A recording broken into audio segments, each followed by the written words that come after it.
Friends, నేను మీ Valli Lakkoju. Friends, మన ప్రకృతి మనకి ఎన్నో అందాలని ఇస్తూ ఉంటుంది. అవి చూసి మనం ఎంతో ఆనందిస్తూ ఉంటాం. మరి ప్రత్యేకంగా విశాఖ సాగర్ తీరంలో చూసుకున్నట్లయితే తొట్లకొండ ప్రాంతంలో మరి ఈ కిందన బీచ్ ప్రాంతంలో అయితే ఈ కేవ్, రాక్ కేవ్ అనేది మరి ప్రకృతి అందించిన ప్రసాదం మనకి.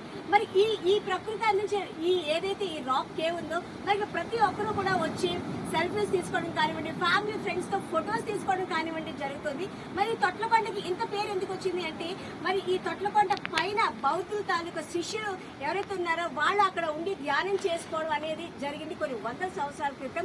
మరి ఒక్కొక్కసారి అయితే ఆహారాలు లేకుండా కూడా మరి వాళ్ళకి జీవించడం అయితే జరిగింది. అలాగే తొట్లకొండకి అయితే పేరు రావడం అయితే జరిగింది. మరి ఏదైతే ఆ కొండగా ఆ పేరు ప్రఖ్యాతి వచ్చి ఆ కిందలో ఉన్న ఈ సాగర్ తీరం మరి అందువల్ల కూడా ఈ తీరానికి అంత ప్రాముఖ్యత అనేది వచ్చింది. దానికి తోడు ఇక్కడ రాక్ కేవ్ అనేది ఇక్కడ అందరినీ కూడా ఆకర్షిస్తుంది. ఎక్కడెక్కడ వాళ్ళు వచ్చి ప్రత్యేకంగా ఇక్కడ సెల్ఫీలు తీసుకోవడం కోసం, ఫోటోలు తీసుకోవడం కోసం మాత్రమే ఇంత దూరం వచ్చి మరి ఇక్కడ ఈ సాగర్ తీరాన్ని అయితే ఎంజాయ్ చేస్తున్నారు. మరి మీరు కూడా ఈ రాక్ కేవ్ మీద ఫొటోస్ తీసుకొని ఎంజాయ్ చేయాలి అంటే తొట్లకొండ వచ్చేయండి. లైక్ చేయండి, షేర్ చేయండి, సబ్స్క్రైబ్ చేయడం అయితే మాత్రం మర్చిపోవద్దు.